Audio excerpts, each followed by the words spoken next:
Hello mga kakusina! Ako po ulit sa Ate Angel ng Kusina ni Angel, and for today's video, gagawa na naman po tayo ng another dessert recipe na baka hindi mo pa nagagawa or nasusubukan sa iyong kusina, kaya't panoorin mo na ang buong video dahil madali lang po ito. So una, naglagay na tayo dyan itong Menu Magic na green jelly mix. Ito po ay meron na siyang 24 grams at tutunawin lang po muna natin yan sa 3 cups of water. Take note na hindi pa nakabukas yung apoy sa ating kalan.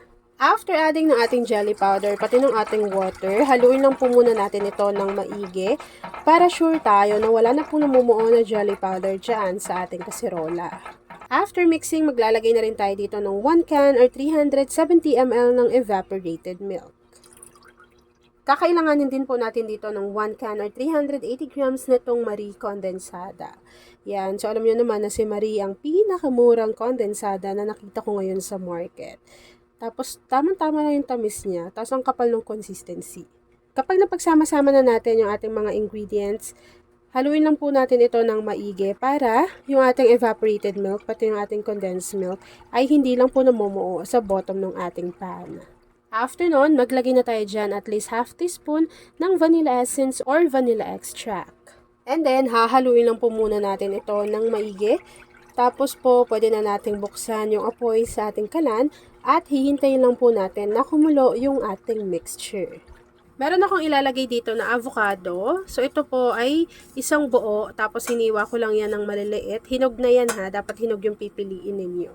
After adding ng ating avocado, maglalagay lang tayo dito ng maliliit na nata de coco. Nasa sa inyo na kung gaano karami. And then, lulutuin lang po natin ito ng maigi hanggang sa makita natin na kumukulo na yung ating mixture. So, habang hinahalo ko yan mga kakusina, please don't forget to like and follow yung ating Facebook page, Kusina ni Angel. Kung meron ka ring Instagram, paki-follow na rin ako doon, Kusina ni Angel. At kung gusto mong matuto pa ng iba pang mga recipes o kaya naman gusto mong mag-share ng mga niluluto mo everyday, pwede kang sumali sa ating Facebook group. Andiyan lang po yan sa ating Facebook page. At kung isa ka din sa dessert lover at avocado lover, say hi Angel sa ating comment box section at ilagay mo na rin kung taga saan ka nanonood. Kapag kumukulo na po yung ating avocado mixture, pwede na po natin i-off yung apoy sa ating kalan at ready na po tayo sa pag-assemble ng ating dessert recipe. Tignan nyo yung kasirola ko, di ba wala siyang hawakan. So, ito kasi hawakan yan. So, ilalagay nyo lang yung ganyan, tapos nakalock na. Hindi na yung babagsak. Tapos, isang set yan kapag binili ninyo. So, kung gusto nyo ng ganyan kagandang kasirola, non-stick, tapos, tignan nyo naman, kulay puti lang. So, ang lakas maka-aesthetic. So, ilalagay ko yan dyan sa ating basket. Para naman sa pag-assemble ng ating recipe, kakailanganin po natin dito ng graham crackers. So, kapag nag-assemble kayo, dapat ganyan ha. Nakalagay na siya sa inyong plato kasi po, kailangan natin ng mabilisan sa pag-assemble kasi mabilis nang mag-set or mag-firm yung niluto natin na avocado mixture. And yes, kada gagawa tayo ng dessert, ito po yung ginagamit natin na microwavable tub. May iba't ibang size, pero ako po ang ginagamit ko ay 750 ml. Maramihan na yan. Mas mura talaga online. So, ilalagay ko rin yan dyan sa basket para kapag nag-business kayo, ganito na lang yung bilhin ninyo. Sa pag-assemble ng ating recipe, sobrang dali lang naman. Kung paano ko umpisahan itong una natin na dessert, gano'n lang din yung gagawin ninyo sa iba. So, una, naglagay tayo dyan ng 2 piraso ng graham crackers. Maglagay lang kayo nitong niluto natin na avocado mixture. Tapos po, maglagay ulit tayo ng ating 2 piraso ng graham crackers. Kung gagawin nyo itong pang business, dapat pantay-pantay ha. Nasa sa inyo kung dadamihan nyo pa ng avocado, tapos po, kapag binisnes nyo yan, iba-iba kasi tayo ng lugar, kung magkano ba yung kilo ng avocado, magkano ba yung graham crackers, magkano ba yung nata de coco, tapos isasama nyo pa sa pagkakosting yung pagod ninyo, yung tubig, yung gas, kaya, iaano nyo yon, i-add nyo lahat, tapos nasa sa inyo na kung magkano yung ipapatong ninyo na tubo.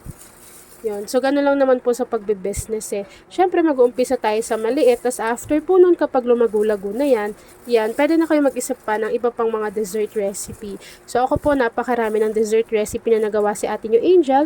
Pwede kayo dyang mag-check sa ating channel para mas ma-familiarize pa kayo kung ano pa yung pwede ninyong gawing pang negosyo. So, ayan, nilagay ko lang yung pinakadulo na graham crackers. Tapos, patungan lang natin yan ng niluto natin na avocado mixture. Tapos po, ganyan yung magiging itsura niya. Nasa sa inyo kung magagadgad pa kayo ng keso on top. Tapos, ganun lang din yung gagawin ninyo sa iba pang mga tab. At ayun na nga mga kakusina, kapag naayos na po natin or na-assemble na natin ng maigi yung ating dessert recipe, pwede na po natin yung hintayang mag-set, mag-firm, and then after po nun, ipapakita ko na sa inyo kung ano yung natapos nating easy dessert recipe. So kung may tawag ka rin sa dessert recipe natin, pwede kang maglagay dyan sa ating comment box section ng suggestions mo kung ano yung tawag natin dito. At ayun na nga mga kakusina, once na nag-set na or lumamig na yung ating dessert recipe, pwede na po natin tong i-enjoy. At ayun na nga mga kakusina, tapos na naman po ang ating easy dessert recipe na avocado nata graham ref cake. Kung nagustuhan mo yung ating video, please like and share this video. At kung hindi ka pa nakakapag-subscribe sa ating YouTube channel na Kusina ni Angel, please click subscribe button, click mo na yung notification bell, click all para lagi kang updated sa bawat ina-upload kong mga videos. Ganyan po yung kanyang itsura sa pinakaloob. Yun lang mga kakusina. Thanks for watching and enjoy this video. Hello mga kakasina! Ako po ulit si Ate Angel ng Kusina ni Angel, and for today's video, gagawa na naman po tayo ng another dessert recipe na baka hindi mo pa nagagawa or nasusubukan sa iyong kusina, kaya't panoorin mo na ang buong video dahil madali lang po ito. So una, nag-drain lang po muna tayo dito ng 822 grams ng fruit cocktail. So kapag wala na po yung mismong syrup niyo or yung mismong sabaw na yan, set aside lang natin to bago gawin na po natin yung next procedure. After natin ma-set aside yung ating fruit cocktail, dito sa ating kaserola, kakailangan lang po muna natin ng isang sachet or 24 grams nitong Menu Magic Leche Flan Jelly Mix. So ito po, 24 grams yan. Tapos take note na hindi pa nakabukas yung apoy sa ating kalan. After nun, kakailanganin po natin dito at least 3 cups of water. After adding ng ating water, pati ng ating jelly powder, tutunawin lang po natin ito ng maigi. Siyempre, dapat po tunaw ng maigi yung ating jelly powder bago kayo maglagay ng iba pang mga ingredients para hindi po tayo mahirapan mamaya sa pagluto ng ating jelly mixture. After nating matunaw yung ating jelly powder, maglalagay lang po tayo dito at least 1 can or 370 ml ng evaporated milk. After adding ng ating evaporated milk, kakailanganin po natin dito ng 1 can ng Marie Condensada. So ito po, isa din si Marie sa pinakamura talagang condensed milk sa market. So ayan po ay meron siyang 380 grams. So ilalagay lang po natin yan dito lahat sa ating kaserola. After adding ng ating condensed milk, pati ng ating evaporated milk, haluin lang po ulit natin ito ng maigi. And yes, hindi pa rin po nakabukas yung apoy sa ating kalan.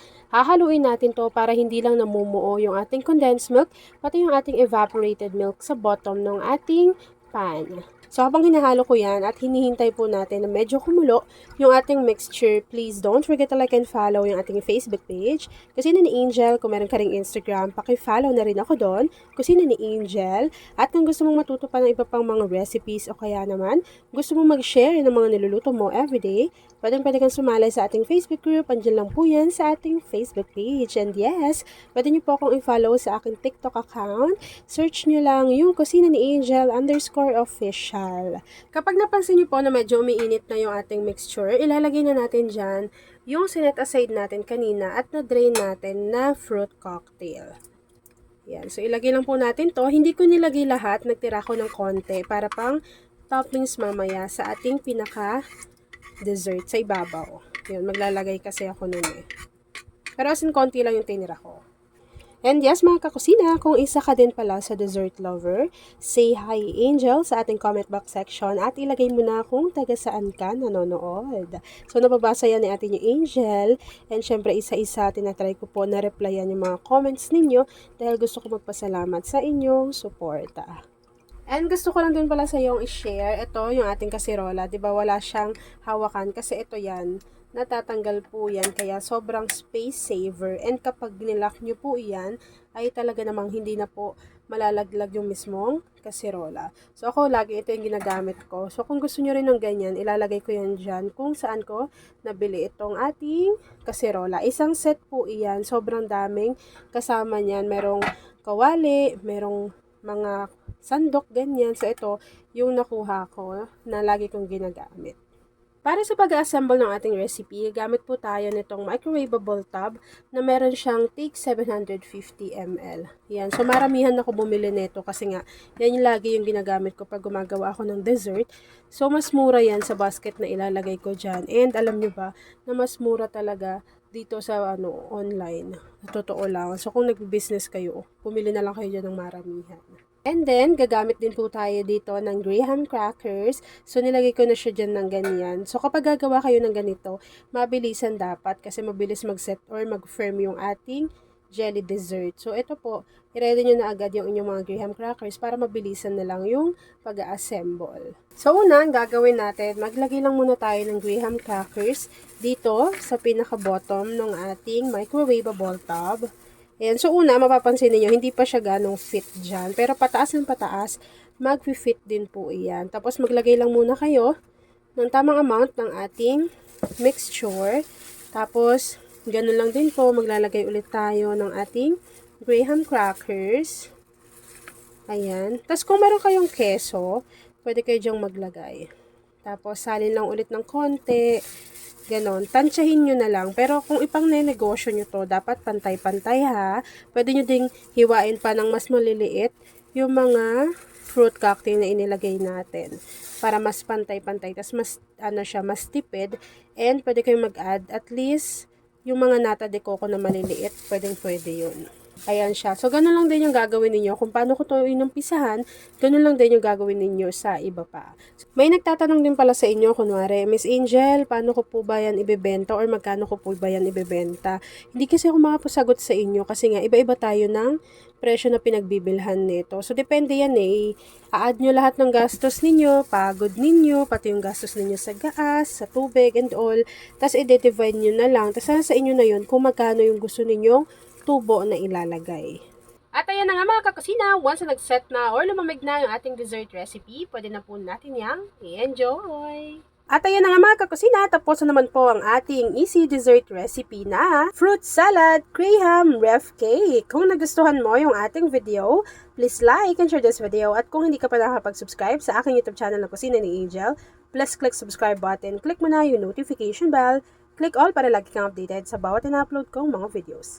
Tignan nyo naman yan, oh. Yun lang mga kakasina. Thanks for watching and enjoy this video.